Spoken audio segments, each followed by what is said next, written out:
Oblique Seville just ran a season's best 986 to beat a stacked field at the London Diamond League. We're going to get more into his start, where he did a great job of really just being a step ahead in terms of just being able to accelerate very, very quickly. We'll get more into it. He took out Noah Lyles. He beat Zarnell Hughes. Akini Simbine is another athlete that's been having a great year, but did not really perform at a very high level. But obviously, with Oblique Seville and Noah Lyles, we're going to be getting much more in-depth into that.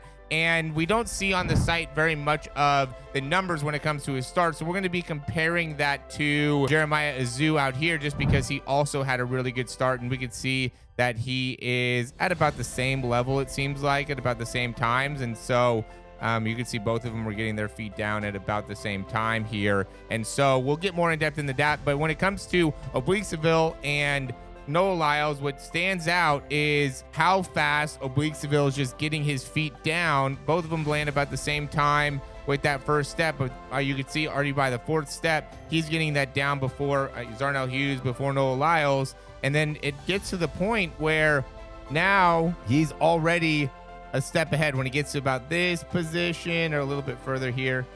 Takes him about 14, 15 steps, and now he's a step ahead of Noah Lyles, and that ends up being the big thing. So he gets to his 15, 16 step before Noah Lyles does, and you can see even from the beginning, he does a great job of being able to reach out. What really stood out to me too is the second step. So we can see the first step gets down really quick, but he gets that left foot to come down and almost kind of out a little bit as he's getting it down. I think he did a great job of being able to get that foot down quickly, and while he is moving his legs faster, you can see he's also picking up more distance as well. I think a lot of that has to do with where he's landing on his foot. Also, the forward momentum that he's getting out of these steps. We saw very, very quick foot contact times here. And even though he's landing with the heels a little bit further down, a lot of times we'll see and teach athletes to keep those heels up.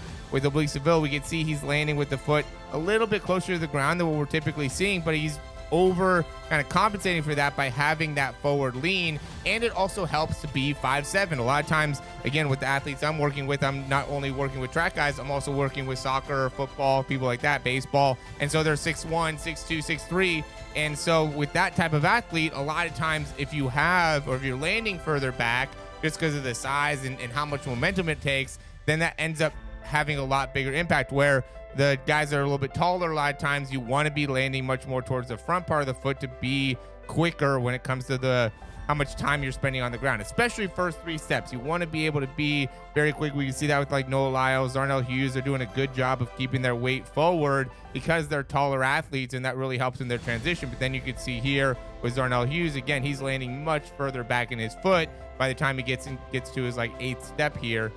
Which is that step past the line. So very interesting to just see and compare those two athletes there. And with his start, I mean, again, Jeremiah Azu got 179. I would say that Oblique Seville is right about in that same conversation, right? He looks like he was never really behind almost in this race. It looked like he was out in front the whole time.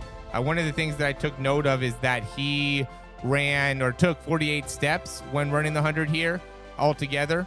So, and like Noah Lyles took 45. I was comparing those two. And so even though, and you can see he was getting his feet faster from the very beginning, but Oblique Seville's 5'7", Noah Lyles 5'10". Another thing that stood out to me was Oblique Seville's fastest 10-meter split was 8.85, barely in front of Noah Lyles, 0.86. About the same with Zarnell Hughes, 0.86. And so point being is for him to be able to win by 0.15 seconds and having only two parts of the race where he ran faster, ran 0.85 in comparison to Noah Lyles, who ran a little bit slower. The last 10 meters, he also beat him. But most of the race, they were running pretty neck and neck.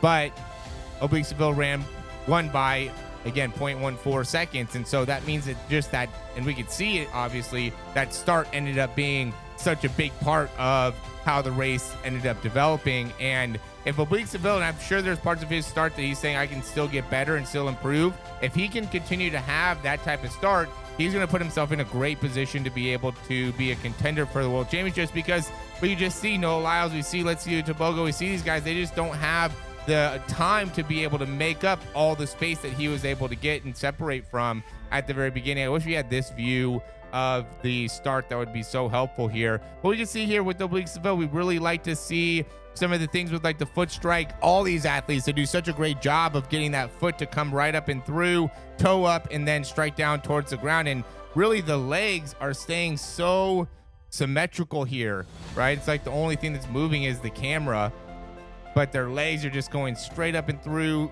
striking right back down to the ground. Such a clean job of running. This is why I say, and I don't want to bring Bayando Walaza into it in too much of a negative light here, but he's just a clear example of somebody that just has a technique that's just not as refined, not as clean. This is why I love to use the top athletes. Noah Lyles, same things. Darnell Hughes, another great example of just very, very clean with the mechanics and the technique. And this is the difference between when they talk about football speed and track speed and, you know, Tyreek Hill when it comes to being able to race Noah Lyles. It's just another level when it's these types of athletes that are getting so specific and so particular into every single step and how they're running. And I get it. You know, Tyreek Hill says, I ran 10-1. I could be able to run with Noah Lyles. And Noah Lyles just ran 10 flat. So it shows that the race might be somewhat close, but the other guys that ran 10-1, Letsile Tebogo, Akini Simbine, you know, like those guys are definitely behind. It's not like, oh yeah, it's neck and neck. It's behind, you know, a whole step. And that ends up being the difference when it comes to the high level performers. And even Oblique Seville in this race just executed at every level of the race, was able to finish very, very cleanly. His top speed is not great times, 0.85. You know, it's not bad. It's not amazing either. We'll see a lot of times athletes are getting 0.83 or getting into those even low 0.8s. The point being is that it's not necessarily the top speed that really separates him. It's that acceleration. It's that start. And it's the same thing with Kashane Thompson. You know, when those guys get out very, very well, then it's very hard to beat because they just get so far in front of some of these taller, longer athletes. And so that's definitely the strategy going into this season, going into this year for these guys. You could tell is to be great in the acceleration, to really create that separation there. And they're executing on it, you know, doing a great job of being able to be very clean in those first few steps. And so, you know, big question I have for you guys is, do you think that Oblique Seville, Kashane Thompson are going to have enough in, you know, 2 months to be able to maintain this type of lead? Or is Noah Lyles, Letsile Tebogo, one of these taller athletes, going to be able to catch them later on the World Championships? I'd love to hear what your guys' intake was or take is on that.